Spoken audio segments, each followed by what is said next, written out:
Margret and H.A.'s Curious George Goes to a Chocolate Factory. Illustrated in the style of H.A. Ray by Vipa Interactive. Copyright 1998 by Houghton Mifflin Company. Read by Christine Scarbonato. This is George. George was a good little monkey and always very curious. One day, George went for a drive with his friend, the man with the yellow hat.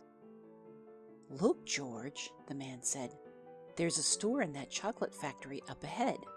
Let's stop for a treat." George loved chocolates. Inside the store, boxes of chocolates were stacked everywhere, but the man with the yellow hat found his favorites right away. "George," he said, "wait here while I buy these, and please stay out of trouble."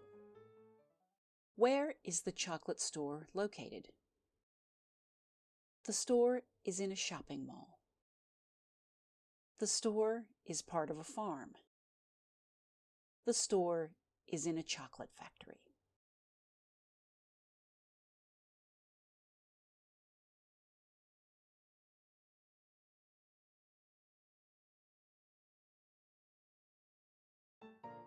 George looked around the store. He saw chocolate-covered cherries and fudge-flavored lollipops. A chocolate bunny caught his eye. Then something else caught his eye. What were all those people looking at? George was curious. He climbed up to get a better look. Through the window, he saw lots of trays filled with little brown dots. What were all those little brown dots? George was curious. He found a door that led to the other side of the window. The little brown dots were chocolates, of course. A tour guide was showing a group of people how to tell what was inside the chocolates by looking at the swirls on top. This little swirl means fudge. This one says that caramel is inside. And this wiggle is for marshmallow. This is the squiggle for a truffle. This one is for nougat. This sideways swirl is for orange fluff. And this one is for George's favorite, banana cream. How could George tell what was inside each of the chocolates? He could tell what was inside the chocolates by looking at the swirls on top. He could tell what was inside the chocolates by looking at the color of the chocolates. He could tell what was inside the chocolates by looking at the shape of the chocolates.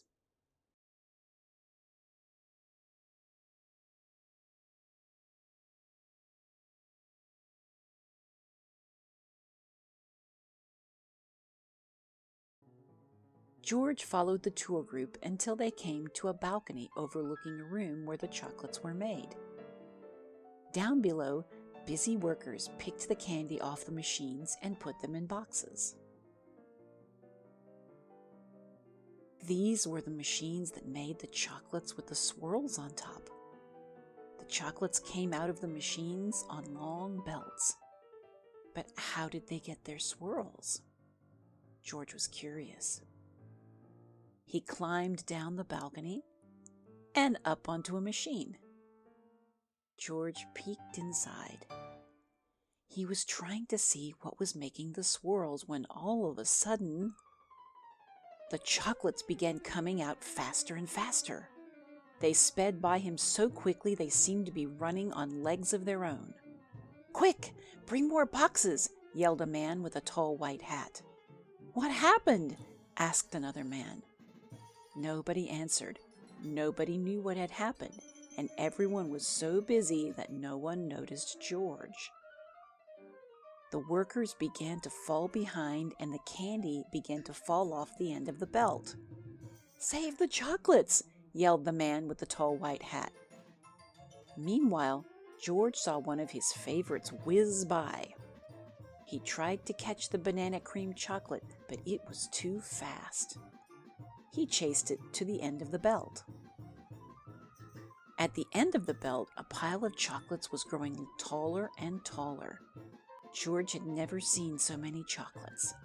As he searched for the banana cream, he put the others in empty boxes. George was a fast worker. Someone noticed and yelled, "Bring that monkey more boxes! He's helping us catch up!" While George was searching for his favorite banana cream chocolate, what did he do with the other chocolates? He ate the other chocolates. He put the other chocolates in empty boxes. He threw the other chocolates on the floor.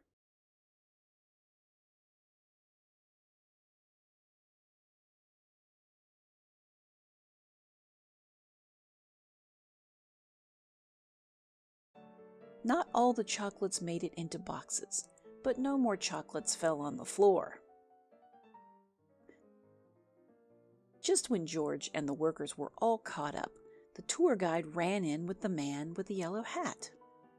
"Get that monkey out of here," she yelled. "He's ruining our chocolates." "But this little monkey saved the chocolates," explained the workers. Then the man with the tall white hat said to George, "You may have caused us some trouble, but you were a speedy little monkey. You deserve a big box of candy for all your help."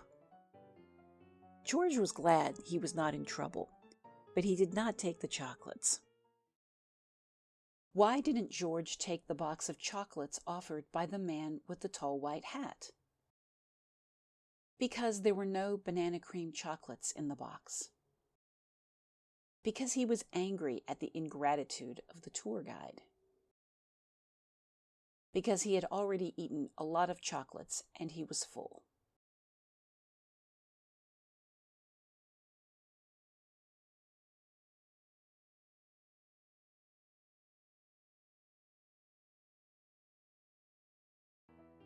Back in the parking lot, the workers waved goodbye as George and his friend got into their little blue car. "George, are you sure you don't want any chocolates before we leave?" asked the man with the yellow hat. George was sure.